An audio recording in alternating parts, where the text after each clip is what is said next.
আসসালামু আলাইকুম বন্ধুরা। বিনিয়োগ করার ক্ষেত্রে আমরা যে ভুলটা নিয়মিত করি সেটি হলো আমরা বুঝতে পারি না আমাদের কষ্টার্জিত অর্থ কোথায় বিনিয়োগ করা উচিত।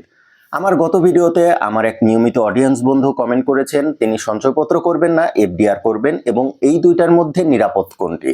তো বন্ধুরা, এই আলোচনায় যাওয়ার আগে আমাদের মোটে দুইটি টপিক আলোচনা করতে হবে।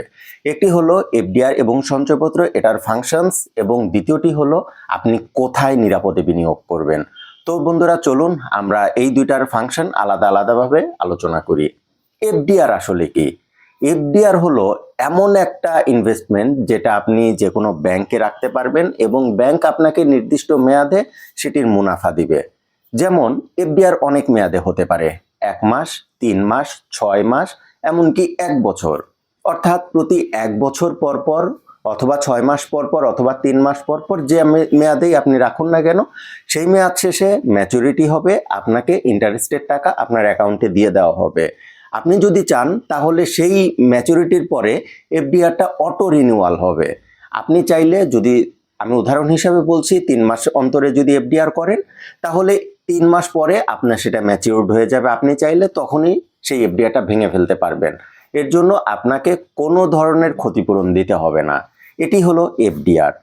যদি এমন হয় যে আপনার হাতে একটা অর্থ আছে, সেই অর্থটা 3 বছর অথবা 5 বছর মেয়াদে আপনার হাতে দরকার নেই, আপনি সেই মেয়াদে ডিপোজিট করতে চান এবং আপনি 3 মাস অথবা মাসিক অন্তর অন্তর মুনাফার টাকা পেতে চান, তাহলে সেটি হলো সঞ্চয়পত্র।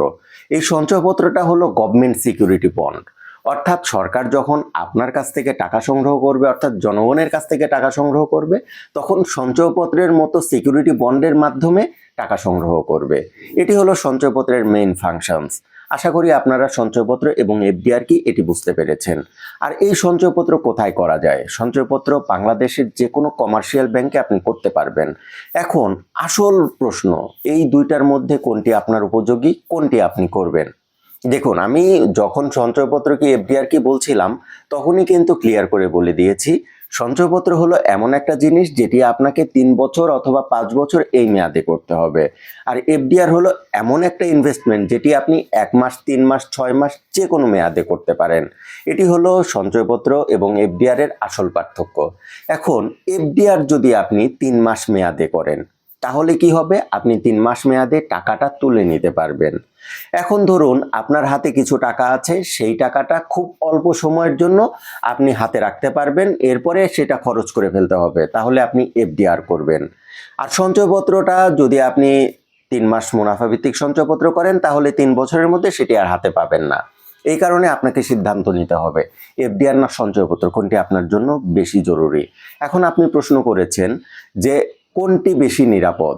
এখন দেখুন, এফডিআর সঞ্চয়পত্র দুটি নিরাপদ, কিন্তু আপনাকে একটা ব্যাপার খেয়াল রাখতে হবে, আপনি এটা কোন ব্যাংকের মাধ্যমে করছেন।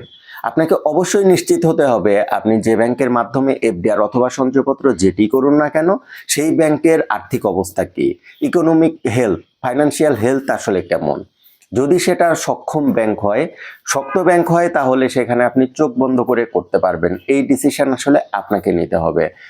এফডিআর ব্যাংক ভেদে ইন্টারেস্ট রেট আলাদা হতে পারে, কিন্তু সঞ্চয়পত্র আপনি যেখানেই করুন ইন্টারেস্ট রেট কিন্তু সেম থাকে।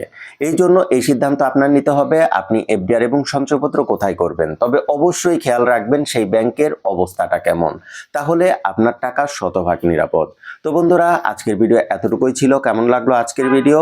যদি এই ধরনের নতুন কোনো তথ্য পেতে চান তাহলে অবশ্যই কমেন্ট করবেন এবং আমাদের চ্যানেলটা সাবস্ক্রাইব করে রাখবেন।